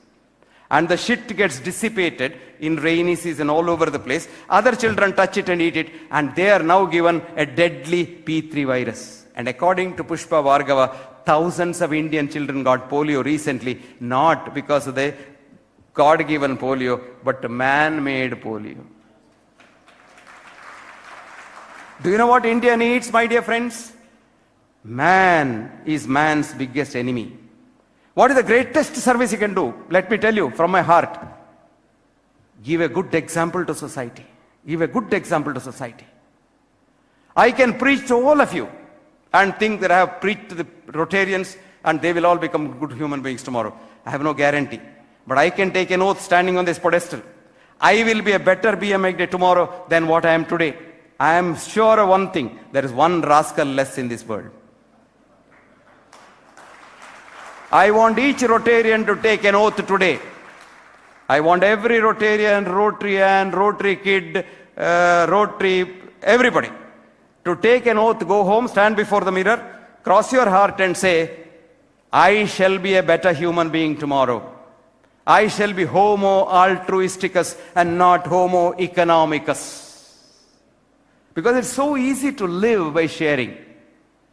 And let me tell you as a doctor, it improves your health. The immune system depends on three things. A, your mind, your consciousness. All negative thoughts destroy you and not the person they're aimed at. Ayurveda so beautifully said, Krodha, Shokha, Bhaya, Ayasa, Viruddhanna Bhojana, Taponalan, Katva, Amla, Kshara, Lavana, Tikshnoshnati, Rakta, Pitta, Prakopet. All diseases come from the mind. And what is the solution? I'll give you the rotary solution. Hita mita ahara sevi. Eat in moderation. Be a gunda. Best thing is eat it and walk away and forgive him. Forgiving is not cowardice. Forgiving requires a lot of strength of mind. Then what does it say? Data, samaha, satyapara. Data, be a giver, not a taker. Samaha, treat everyone as equal. Don't look somebody down, look somebody up. And a man's character can be found out how he behaves with others. You just have to observe a man talking to his boss and talking to his peon. Then I know what the man is. If he talks in two different ways, he is a man to be shunned. I always tell young girls looking for a husband just to go and watch him at his work. And see how he behaves with his boss and his assistant. If the behavior is different, leave him. End your dating that day itself, because he is going to be a very bad person. You just have to observe a man talking to his boss and talking to his peon. Then I know what the man is. If he talks in two different ways, he is a man to be shunned. I always tell young girls looking for a husband just to go and watch him at his work. And see how he behaves with his boss and his assistant. If the behavior is different, leave him. End your dating that day itself, because he is going to be a very bad person.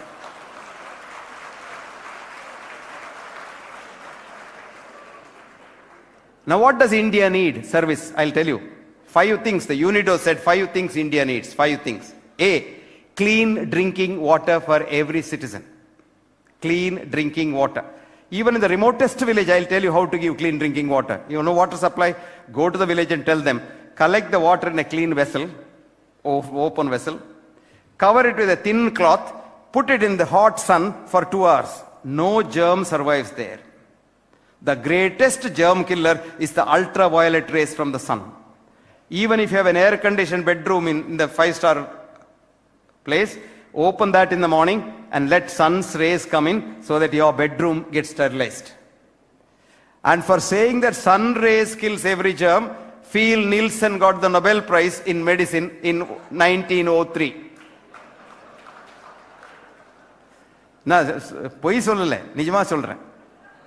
I'm not bluffing. I'm telling you the truth. Now, clean drinking water. 2, 3 square meals a day uncontaminated with human and or animal excreta. It's very difficult.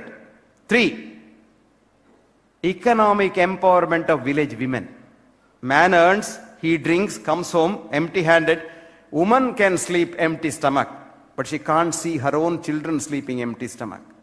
Not knowing where your next meal comes from is the greatest risk factor for a heart attack and cancer. Did you know that? If you know, they did a survey of offices in England. The managing director never got a heart attack as much as the peon got. The managing director gets a salary. You know, a study recently showed the minute you get a Nobel Prize, walk that Stockholm, you know, you just walk that stage, you live 2 years extra. But a man who doesn't know when his next meal coming from, he will die of a heart attack. So, please empower the women economically. 4th, 1 toilet for every house. Lot of things get managed. 1 toilet for every house. 5, see that girls go to school at least up to the 20 years, because fertility between 16 and 20 is 5 times greater than after 25. If a girl in India can get married after 25, population problem automatically decreases. You don't have to cut nothing.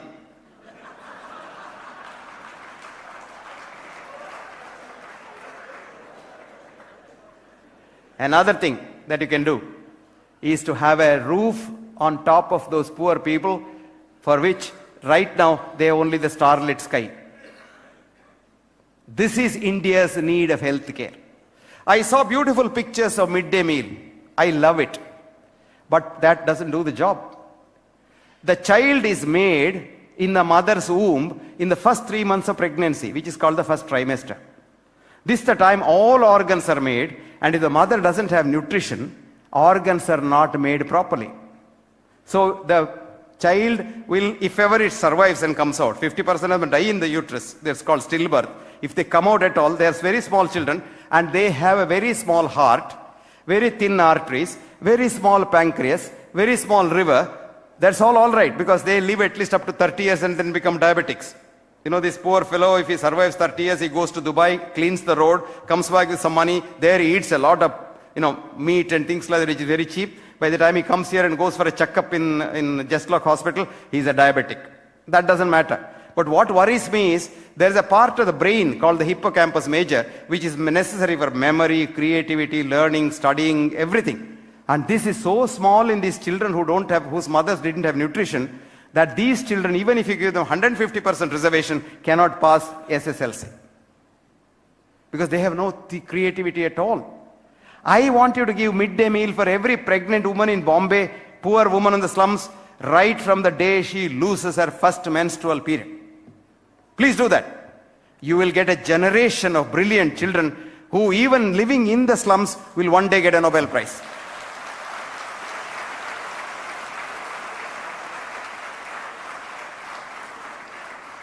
If you want more details, I have written a detailed article in the Bhavan's Journal about this, and 2 chief ministers picked up the article and called me. One, of course, in one area, I am the chairman of their health department in Bihar, Gujarat. They have implemented this. Every pregnant woman now gets a midday meal, which is more important than giving a midday meal to a child. 950 million people in this world do not have more than 1 meal a day. Did it bother you? You are worried about various other things. You are worried about giving sight to somebody who has got a cataract. But did you know why he gets the cataract in the first place? Cataract is seen at the age of 40 in poor people, whereas it is seen at the age of 80 for rich people like you. The difference is simply this. For cataract to come, or to prevent cataract, you require zinc and other elements in the food. So if you have a variety of food, especially fruits and vegetables, etc., your cataract gets postponed. These poor people don't have that at all. They have some rice gruel or wheat gruel and some dried thing or some pickles. They have nothing. And then the virulent ultraviolet rays. So they get cataract at the age of 30. Then you go and say, I will remove the cataract. 1,000 cataracts Rotary Club has removed. Everybody claps. But I would be happy if you fed those fellows first and prevent a cataract. This is the most important thing. Vaccinations, good, they are good. But ask yourself one question. Other than smallpox, is there any disease in the world which vaccine has eradicated? The answer is no. For the simple reason that a vaccine does not eradicate a disease. It will give you an impression. But the vaccine requires good nutrition first place. The vaccine doesn't prevent disease. The vaccine requires good nutrition, and the nutrition is protein. Antibodies are proteins. So if you have good protein like your children, you vaccinate them, they are fine.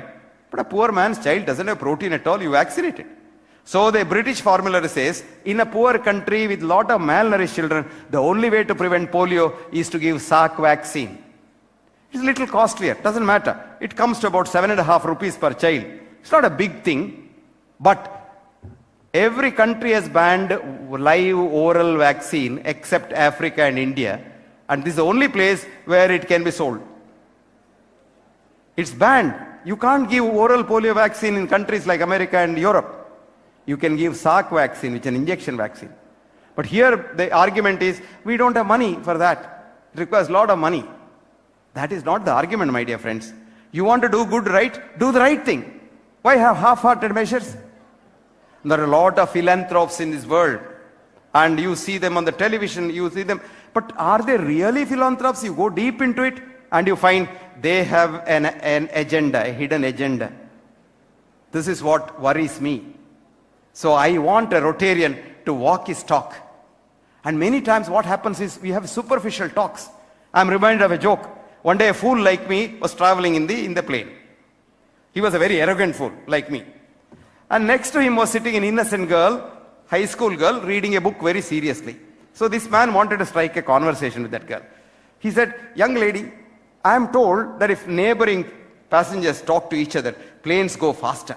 Why not I start talking? She said, fine. She looked up from the book, seriously reading, and then she said, talk about what? Then he thought for a while, what can I talk about? Nuclear science, nuclear physics. So I said, what about nuclear energy? Young girl said, that's fine, that's a good subject. But before that, I'll ask you a question, she said. He said, go ahead, I'm here to answer. She said, a cow, a goat, and a horse, right? They all eat grass. Agreed? Yes. But a goat brings out hard pellets at the other end. The cow puts out a large sort of putty, and the horse brings out large shakes of dried grass. Why is that? She asked. This arrogant fool like me thought for a long time, scratched his head and said, come to think of it, I don't know the answer. Then she said, well, that serves you. A man who doesn't know shit, it doesn't deserve to talk about nuclear energy. One day a fool like me was traveling in the plane. He was a very arrogant fool like me. And next to him was sitting an innocent girl, high school girl, reading a book very seriously. So this man wanted to strike a conversation with that girl. He said, young lady, I am told that if neighboring passengers talk to each other, planes go faster. Why not I start talking? She said, fine. She looked up from the book, seriously reading, and then she said, talk about what? Then he thought for a while, what can I talk about? Nuclear science, nuclear physics. So I said, what about nuclear energy? Young girl said, that's fine, that's a good subject. But before that, I'll ask you a question, she said. He said, go ahead, I'm here to answer. She said, a cow, a goat, and a horse, right? They all eat grass. Agreed? Yes. But a goat brings out hard pellets at the other end. The cow puts out a large sort of putty, and the horse brings out large shakes of dried grass. Why is that? She asked. This arrogant fool like me thought for a long time, scratched his head and said, come to think of it, I don't know the answer. Then she said, well, that serves you. A man who doesn't know shit, it doesn't deserve to talk about nuclear energy. This is what's happening. See, our problem is, we all talk about diseases. Somebody has told us we talk about it. You are even telling hepatitis B vaccine. Do you know the real science behind hepatitis B vaccine? It is not required in India at all. Our risk of hepatitis B is 0.16%. And that too, what risk? For people like us, it is higher risk because I am a doctor, you are a nurse or whatever, and you are a healthcare worker. You have to, but go to the school and vaccinate children. My God, there are so many contraindications for that. And I am frightened that Homo altruisticus Rotarians get into this homo economics business of selling vaccines. Please think about it. Please think about it. I don't want you to do anything except think, read, go deep into it and find out. Now, reason why smallpox is eradicated is that's the natural vaccination. What does a student read in the book? Edward Jenner did vaccination. If Edward Jenner did vaccination, all of us would have died of smallpox, because what he used was cowpox, which today we know by genetic engineering is totally different smallpox virus. But there was a doctor sent by the East India Company to India to study Indian vaccination system in the 18th century. The year was 1767 and the man's name was T.Z. Holwell, H-O-L-W-E-L-L. He was an FRS, a scientist, and an FRCP London. He came to India and went to Bengal and saw the beautiful Ayurvedic system of vaccination prevalent in the 17th century, 18th century. And he waited there for 20 years to prospectively study the vaccinated people vis-a-vis the non-vaccinated people, and found out vaccinated 90% disease gone. And he went back and submitted this report in 1747 to the Royal College President to be handed over to the king. And from then on, the Indian vaccination system prevails, where attenuated smallpox virus is used, not cowpox virus of Edward Jenner. And if you want to know what Edward Jenner did, you will now hang him. He had a boy called Phipps, James Phipps, as his errand boy, very poor boy, in his clinic. And there is a cow maid who came and told him, I am not worried about smallpox, Dr. Jenner. I have had cowpox. He said, cowpox gives you protection again? Yes, yes. So he asked her, next time your cow gets cowpox, get me some lymph. So she got him the next cow lymph, and he injected this to the boy and told him, I'll give you some injection for strength. This boy almost died of severe cowpox. He survived with the skin of his teeth. The minute he survived, this fellow injects him smallpox pus. Can you believe that? And he was lucky he survived. And that's vaccination. No, that's not vaccination. Know the truth. You go to the internet and say Indian vaccination system, and you will get all the details of what. See, this is what's happening. What you know, what the television tells you, what the paper writes, may not be the truth. May not be the truth. It's not the truth, the whole truth, nothing but the truth. So you must get to know these things. So before you go to talk about nuclear energy, try to find out why the difference in the shit. Friends, Rotary organization is a very powerful organization. In unity, you can do a lot of things to this world. You can change the face of the world. And Rotary has been here for 105 years. Now another 105 years, you can make this world a heaven. Provided each one of us becomes homo altruisticus. I know what you will say when you go home. I had a friend of mine who used to go from place to place lecturing.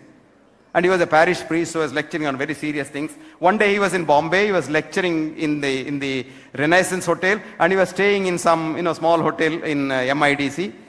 And being a Sunday, he wanted to write a letter to his wife at home, so he wrote a letter, came out, he wanted to post it, he didn't know where to post, where the post office was. So a couple of urchins were playing, being a Sunday. He said, "Arey yaar, post office kidhar hai? Abba madam ka post office kidhar hai?" So the children said, "Aiye sab, Abba madam humko malum hai, aiye." They took a post office, he posted there, he was coming back. Then he suddenly thought, I am a priest, these children have helped me, what do I do in return? I'll buy them some chocolate. He goes to the chocolate shop and buys the chocolate, puts his hand in, the wallet is in the hotel. So he tells them, "Sorry children, my money is not there.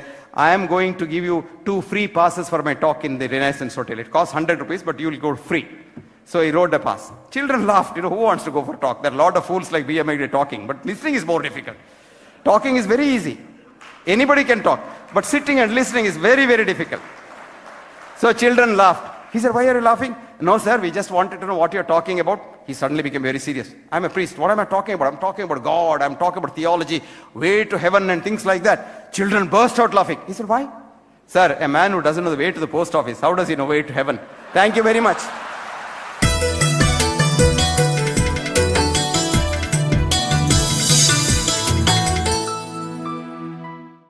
ये diet अगर आप follow करेंगे तो आप बीमार पड़ नहीं सकते, और जो बीमार हैं वो बीमार रह नहीं सकते। This is doctor Biswaroop Roy Chowdhury on C on the screen. Step 1, 12 बजे तक जो भी कुछ आप खाएं वो हो सिर्फ और सिर्फ फल, फ्रूट्स एंड फ्रूट्स। कोई भी 3-4 तरह के फल, वो मीठा हो, खट्टा हो, कैसा भी फल, वो केला हो सकता है, आम हो सकता है, चीकू हो सकता है, अमरूद हो सकता है, जो भी फल आपको पसंद हो, 3 से 4 तरह का फल जो अवेलेबल हो लें, और वो एज ए ब्रेकफास्ट खाएं। कितनी quantity? It depends on your body weight. Let's say my body weight is 70 kg into 10, 700 grams और more of 4 kind of fruits, 3 to 4 kinds of fruits of your choice। एक बार में खाएं, 2 बार में खाएं, 4 बार में खाएं, 12 बजे तक आपको खाना है सिर्फ और सिर्फ फल, फल और फल। जितना ज़्यादा खाएंगे उतना अच्छा रहेगा, राइट? नो रोटी, नो चपाती, नो चाय, नो ब्रेड, नो बिस्किट, सिर्फ और सिर्फ फल, फल और फल, भरपूर खाना है। अब लंच, जब भी आप लंच में बैठें 2 प्लेट लेके बैठें, प्लेट 1 एंड प्लेट 2। प्लेट 1 में 4 तरह के ऐसे वेजिटेबल जो आप कच्चा खा सकते हैं, खा सकें, जैसे टमाटर, मूली, गाजर, ककड़ी, सो ये इस तरह के, या खीरा, इस तरह के सब्जियां आप लें 4 जो कच्चा खा सकें, और जो कच्चा नहीं खा पा रहे हैं क्योंकि उनके दांत कमजोर हैं तो वो थोड़ा स्टीम कर सकते हैं। कच्चा ज़्यादा फायदेमंद है, लेकिन अगर नहीं खा पा रहे हैं किसी वजह से तो थोड़ा स्टीम कर सकते हैं। 3 से 4 तरह की ऐसी सब्जी जो कच्चा खा सकें या स्टीम करके खा सकें वो लें। और कितना खाना, it depends on your body weight. That is my body weight is 70 kg into 5, that is 350 grams और मोर, या फिर उससे ज़्यादा, 3 to 4 kind of vegetable। This becomes your plate 1। पहले आपको प्लेट 1 इतना खाना है, और इतना खाने के बाद अब प्लेट 2। प्लेट 2 में आपके घर का बना हुआ रोटी, सब्जी, दाल, चावल, vegetarian food with less oil and less salt. कितना खाना, जितने में आपका पेट भर जाए। आपको लग रहा होगा कि इतना सारा प्लेट 1 यानी कि रॉ वेजिटेबल खाने के बाद क्या मैं प्लेट 2 खा पाऊंगा? पहले 2-3 दिन में शायद नहीं खा पाएंगे, लेकिन उसके बाद आप नोटिस करेंगे कि जितना ज़्यादा प्लेट 1 खाएंगे उतना आपका एपिटाइट बढ़ेगा, उतना आपका हंगर बढ़ेगा, उतना ज़्यादा आप प्लेट 2 भी खा पाएंगे। यानी कि आपकी जो बॉडी की मेटाबॉलिज्म है वो रेट बढ़ जाएगी, आपकी जो खाने की कैपेसिटी वो बढ़ जाएगी, और आपका जो एनर्जी लेवल है वो भी बढ़ जाएगा। सो मैं आपको कोई चीज़ मिस नहीं करने बोल रहा हूँ, मैं सिर्फ ये बोल रहा हूँ कि आपके एक्चुअल लंच से पहले प्लेट 1 यानी कि रॉ वेजिटेबल, वो भी एक पर्टिकुलर मात्रा या उससे ज़्यादा, अकॉर्डिंग टू द फॉर्मूला, जैसे मैंने बताया, आपका बॉडी वेट इंटू 5। ये है आपका लंच। डिनर का सिर्फ 2 रूल हैं। पहला रूल कि डिनर हमेशा 7 बजे से पहले फिनिश करने की कोशिश कीजिए, और दूसरा रूल, डिनर में भी आपको वही करना है जो मैंने आपको लंच में बताया, वो है plate 1 end plate 2। Plate 1, 3 to 4 kind of vegetable in raw form, about your body weight into 5, that many grams, and then you can eat vegetarian meal with less salt and less oil as much as you want, right? So ये तीनों step, breakfast, lunch and dinner, right? So ये तीनों main meal, जो step 1 है breakfast, step 2 lunch and dinner में आपको ये करना है। अब final step, that is step 3, क्या नहीं करना है। सिर्फ 2 ही चीज़ मैं छोड़ने बोलता हूँ। एक है नो एनिमल फूड। कोई भी ऐसा फूड जो एनिमल से आता हो उसको आपको नहीं लेना है, जैसे दूध, दही, मक्खन या लस्सी, या अंडा या चिकन या फिश, इनको आपको नहीं लेना है, बिल्कुल जीरो कर देना है। एंड नंबर 2, कोई भी ऐसा चीज़ जो पैक्ड फॉर्म में हो या रिफाइंड फॉर्म में हो या डब्बे में हो, जैसे बिस्किट या ब्रेड या रस्क या नमकीन, इन चीज़ों को आपको नहीं लेना है। ये सिर्फ 2 चीज़ छोड़नी है। और हाँ, एक चीज़ और जोड़ लीजिए, रोज़ अपने बॉडी को करीब 40 मिनट सनशाइन दिखाई, 30 से 40 minute you expose your body to sunshine. That becomes your step 3।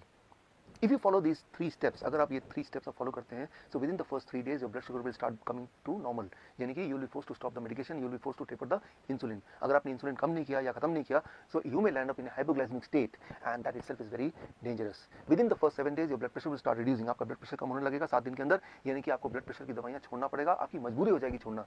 Within 1 month आपका एंजाइना यानी कि चेस्ट में जो पेन है वो खत्म होने लगेगा, ऑलमोस्ट खत्म हो जाएगा 1 महीने के अंदर। आप जब चढ़ेंगे 3 मंजिला भी तो आप हाफेंगे नहीं, पहले 3 बार रुकना पड़ता था, तो आपको 1 बार भी रुकना नहीं पड़ेगा। और हाँ, वो जो हार्ट साउंड था, एबनॉर्मल हार्ट साउंड, वो घिसटने वाली साउंड, वो भी अब नहीं आएगी, वो भी अगर आप स्टेथोस्कोप से सुनेंगे वो भी नहीं होगा, वो गायब हो जाएगा। So that will happen with in the first 1 month. Your angina will go, your heart disease will go, that abnormal heart sound will also vanish, right? So that you can expect with in 1 month. With in 2 months your thyroid will become normal, यानी कि thyroid की दवा आपको छोड़ना पड़ेगा या उसको taper down करना पड़ेगा। और अगर आपने ऐसा नहीं किया तो हाइपोथायराइड का हाइपरथायराइड भी हो सकता है, जो कि अगेन एक बहुत बड़ी प्रॉब्लम है। And with in the first 3 months आपका बॉडी वेट नॉर्मल रेट में आ जाएगा, यानी कि normal BMI in a healthy weight category में आ जाएगा। And this all will happen with in the first 3 months of following this diet in these 3 steps.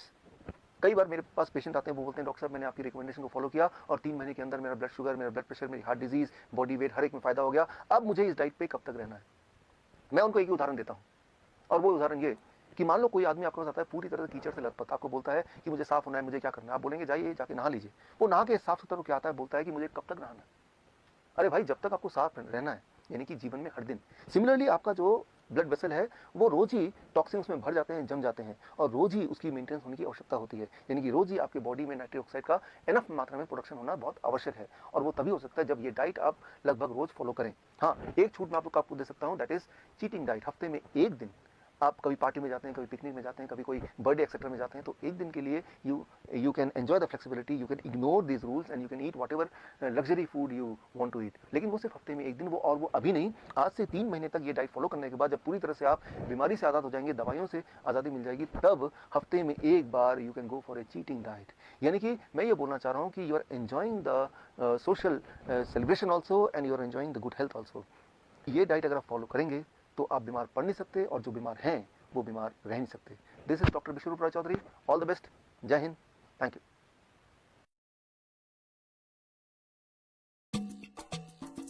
This guy Fauci has been in this environment for nearly 4 decades across multiple presidents, and he's essentially embedded into the scientific establishment, which has created an unfortunate lie about the immune system and an unfortunate lie about the solution to something like this called the coronavirus, or more importantly infectious disease, without any real emphasis, which is a real issue, about the fact that it is a overactive, dysfunctional, weakened immune system that overreacts, and that's what causes damage to the body. And unfortunately, Fauci has not talked about that, because the truth of that leads to a solution which has nothing to do with mandating vaccines and shutting down the country. And that's what's unfortunate. Absolutely, and I'm glad you said solution. I'm going to get back to that a little later in the discussion. But many people, you are talking about Dr. Fauci right now, many people are questioning both Dr. Fauci and Dr. Birx when it comes to these models that continue to change and their motives, which you kind of touched on a little bit. What is your take on these doctors that are advising the president and why they're advising him the way that they are? Look, if you look, Christina, at the typical MD, many of them go into wanting to become a doctor out of some noble service. But fundamentally, the medical school education is really a big pharma medical education where the doctor is really trained, if this, then this. And the then is typically a pharmaceutical drug or some harsh medical intervention. Now, if you look at someone like a Fauci and Birx, they're sort of at the top of their quote-unquote game, which means they're highly embedded into the big pharma model of medical education and the big pharma model of what the solution is. And that solution is typically a direct line from this disease, find typically a virus or a bug, and then recommend a vaccine or some harsh chemical solution. And most of that has to do with profiting the very, very big pharma companies. And so if you look at someone like Fauci, he's a guy who architected the big lie that HIV is responsible for AIDS. And it's a much deeper discussion, but he built his entire career on that, not talking about the fact it's the suppression of the immune system. When people's immune system gets suppressed, you can react to all sorts of exogenous things coming in. So this gentleman, and by the way, he prides himself on connections with Hollywood and Elton John and all this, and I think there's a group trying to make him the sexiest man alive on people. But you're talking about a guy who's embedded into the deep state, and he's your typical example of the worst of the modern scientific establishment. And we don't even know what the numerator and the denominator are here, because they're blanketly assigning COVID 19 to people who may not even have it. And we're seeing a concomitant, number of, there's drop in pneumonia. So where's those drops? The people are getting the flu. We're in the flu season. So you have totally cooking of the books, and I can go more into detail on that. You have the cooking of the books. But given that, what you're looking at is a strategic move to essentially destroy the economy, as using it as a vehicle to impose not only vaccine mandates, which we could talk about, but also as an opportunity to suppress dissent and destroy freedom as a way to curtail what people in America can do. And this has essentially been the modus operandi of people like Fauci for many, many years. But for him, this is a huge opportunity. And this ain't his first rodeo. This is his second rodeo if you go back looking at the HIV, AIDS, fake causality. You know what? You just brought up something about the death count, and I wanted to touch on that with you. We are hearing reports from doctors who are saying they are being instructed to count deaths as coronavirus deaths, even if the person died from a different condition, but at some point in time had contact with somebody who had coronavirus. Dr. Birx just came out and said they're classifying everybody with the virus as a death instead of dying from the virus as a death. Why do you think that they are classifying this way? Why do you think there's an exaggeration in the numbers here, if you think there's an exaggeration in the death count numbers? Look, what I do know is this, that the WHO, in conjunction with the CDC, is the one that decides what are called codes, diagnosis codes. Most people don't know, when you go into a doctor's office, a doctor looks at you, and in their IT systems, they have to say, okay, Christina has this or this. That is called a diagnosis code. That code, Christina, comes from the WHO. So for coronavirus, as I understand, they created two codes. One code was you explicitly, had a test and you had COVID-19. The other one was completely nebulous. Well, it sort of smells like that. Maybe he's got some chest pains. Something so broad, but it was still under the COVID. The doctors in the United States received a letter from the CDC, as I have found out, that went to hospital administrators encouraging them to blur both of those codes. So if someone comes in, they have a pre-existing condition, someone with a chest pain, COVID-19, okay? And in fact, when someone dies, they do the test. Sometimes the test doesn't come back for 14 days. They're still putting COVID-19 on them. So they're increasing the numerator. And then as far as the denominator goes, we don't even know how many people actually have been infected, because this is, again, a flu-type virus. So the denominator could be massive. So you have cooking of the books for two reasons. Hospital administrators get money for the COVID-19 diagnosis, plus they also get kickbacks through what are called GPOs and PBMs for the ventilators. So there's a total collusion going on, and it's not at all about people's lives. So those critically ill patients, immediately they put them on ventilators. And as I've shared in one of my videos, the ventilators actually can burst and further damage the lungs, because the real issue here is the lungs are being filled with fluid, and the fluid is occurring because of the overreactive immune system, which can really be addressed by IV vitamin C, high dosage. And that is not in the discourse. In fact, 80 to 90% of the people go on ventilators are dying. So this is essentially a death sentence that they're putting people on. Wow, that is so interesting. Well, President Donald Trump said that the cure cannot be worse than the problem, and yet here we are. We continue to be on lockdown status. Do you think the economy should have been closed in the first place? And is this the new status quo anytime we see a new virus? It's a great question. In my letter to the president, which I sent on March 23rd, I said, look, we live in the era of personalized and precision medicine, which is an expertise of mine, which I get invited all over the world to talk about. What that means is one size does not fit all. You don't lock down everyone. That's what Fauci's model is. It's a medieval model of medicine. And so what we fundamentally have is the approach that we should be taking is taking the people who are truly immunocompromised, truly have COVID-19. Fine, they should be isolated, boosted up with immunosupporting things like vitamin A, D, and C. Those of us who are well, we should be back to work. We should be running this economy. Okay, if you want to take something to support your immune system, do that, which should be the vitamin A, the D, etc. One of the two most disastrous things here are we're socially distancing people and hiding them. Go look at the research, a landmark study. When you isolate people, that is one of worse than the detriments from obesity, smoking, and heart disease. Social isolation actually leads to upregulation of inflammatory compounds in the body and down-regulation of antiviral compounds. So you're basically increasing the person for viral infection by the amount of stress you're causing them from social isolation. And separate from that, we're telling people not to go out in the sun, which is vitamin D. Vitamin D is an antimicrobial. So this is essentially a recipe for actually hurting people, not really supporting them, but all brought to you under the rubric, and media says it over and over again, social distancing, flatten the curve. And this is sort of the nonsensical science that Fauci is expounding, and it's what needs to be exposed, and really what we really need to talk about if we truly care about public health is building up people's immune system. But that's not what Fauci and company are concerned about. Their model is big ag, which dirty air, dirty water, dirty food. They want people to consume not food that's healthy for them. And then the solution is vaccine mandates. Think about what's going to happen a year from now. When you go to get your driver's license, Christina, where's your vaccine card? And Fauci's already talking about that.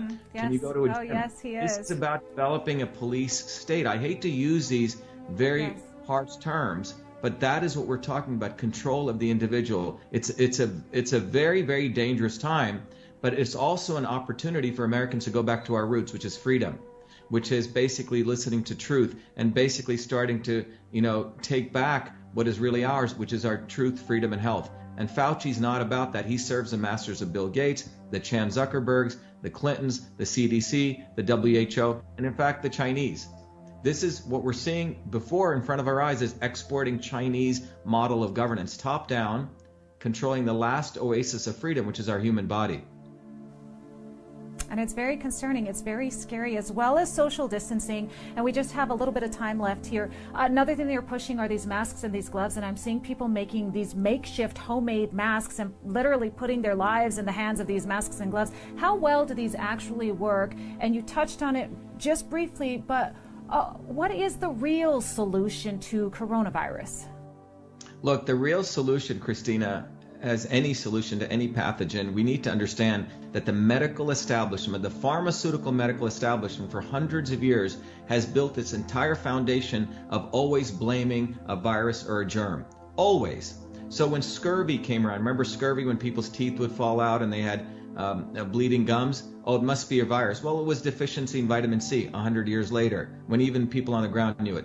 When pellagra came out, which was when people's skin and everything would get all dry, horribly dry, and like eczema, ultimate conditions. Oh, it must be the Italians who are coming over the ship. They're bringing some dirty germs, and we need to quarantine them. Well, it turned out it was a deficiency in niacin, so on. So what we're seeing here is the virus hunters, the bacterial hunters creating fear. So the real solution is, number one, is to recognize that the immune system is quite strong. We're actually a walking ecosystem of germs, 380 trillion viruses, 60 trillion bacteria among the 6 trillion cells. There's viruses all around us.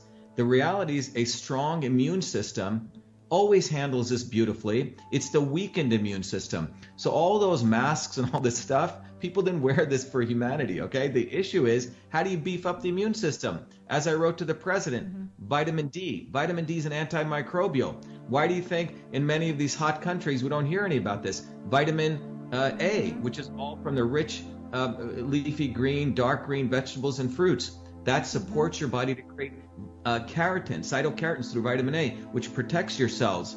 So these are the two foundation pillars. Yet Fauci and Birx do not talk anything about that, because a V in vitamin is an anathema for their vaccines. And same with the V in vitamin C is an anathema for their ventilators. You see, it's ventilators and vaccines. And this is big pharma. And these guys need to be fully exposed. And in my view, people like Fauci need to be indicted for a lot of serious scientific crimes. That's why when we put out this petition, Fire Fauci, I think close to 50,000 people have signed it in 48 hours. And at least we have close to 1,000 medical doctors from all over the world. Everyday people get this. In fact, the unfortunate handcuffed medical professionals get this. This is an opportunity, a huge opportunity, Christina. The real solution is for us to rethink how much governance and how much over-respect we give to MDs who unfortunately know nothing about the immune system. They don't study that in medical college or medical school. Excellent points there, Dr. Shiva. Thank you so much for joining us here on America's Daily Report and sharing your insight. We appreciate you.